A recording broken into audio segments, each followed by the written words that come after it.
Hello, Gemini. This is Elijah Keating for WisdomSeekers.net for December 2018. Yes, and it's the last month of the year. Can you believe that? So I'm doing a different format, see if it works. A little bit of a learning curve. Let's see what happens. So the first card I pulled was the helpless and hopeless. And with everything goes the way I assume it will, it means basically that this is what you're leaving behind. And so let's see what comes up next. And this is the Sun card. This is the basis of what your month is going to be. This is the truly spiritual card. This is a joyful card. True spirituality is joyful. And if anybody tells you it's somber and dark and thou shalt not, then yeah, don't listen to them, because that is not the truth. Negativity is not a true spirituality. So what we're looking at is a joyful card, a joyful month. Let's see what else it has to say. The card that covers it is the Six of Swords. And the Six of Swords is a card of you're almost where you want to be. You're almost home. The angels pointing out to the wayfarer that, look, there's the lights of his home. He's almost in the arms of his loved ones. All right, so that's a very positive card to be covered by. What's behind you?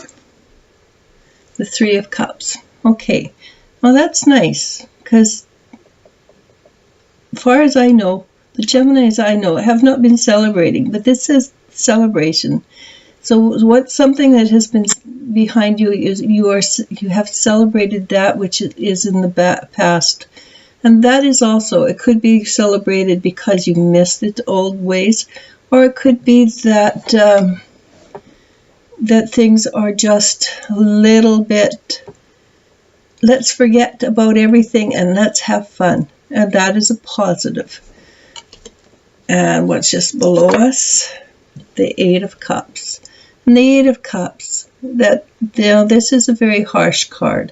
But even in the card, you can see the moon dust is coming down and filling the cup up. The moon is a card of mystery or energy. We are also leaving behind the energy of the Eight of Cups. We're moving into the joy. And to move into the joy, we have to forgive, we have to let go, and we have to, and when I say forgive, the person you need to forgive mostly is yourself. And when you understand that, you will be truly on the high spiritual path. You can forgive other people too for their actions, but mostly it's ourselves that we need to love and forgive. And once you do that, you will be shot like an arrow into the joy. And what's directly in front of us? It's the Four of Wands. And the Four of Wands is a card of coming together. It's a card of celebration. It's a card of being with others, and it could be yourself as well. It's a card of a celebration, but it's a card of union. So it could be that you are uniting with others that you have missed, or you are uniting within yourself.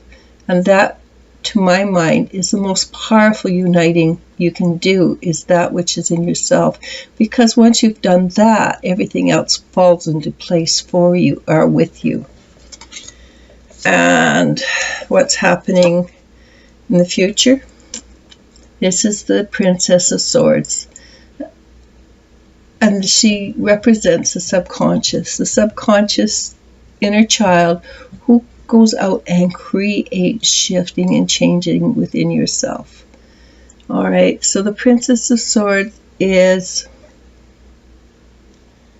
creating a change, and it's creating a deep change. And this means there's more stuff coming up.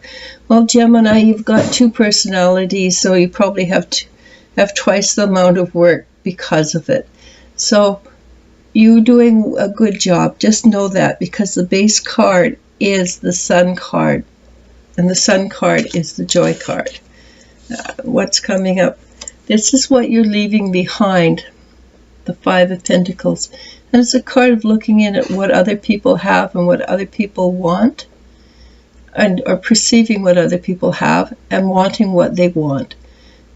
Well, if you walk in their footsteps, or walk in their shoes, so to speak, or be in their mind, you'll find that it's not all what it's cracked up to be. You really don't want to be in anybody else's place but your own, because everybody is given their labors to them that suits them. Other people's labors they can handle, but it might be something you cannot handle. Well, what you can handle, other people cannot. So it's just let it go. What's coming up after that? After you've figured this out, new knowledge. This is the Knight of Wands, and the Knight of Wands is a young man who runs in willy-nilly, and it's a little bit lackadaisical. But for my mind, I like this as new knowledge coming up, new thoughts and processes coming into your life. And they're young for you, not necessarily young ideas, but they're young, new, vibrant ideas for you. And that's exciting, because that gives you new ways of thinking, new potentials for growing.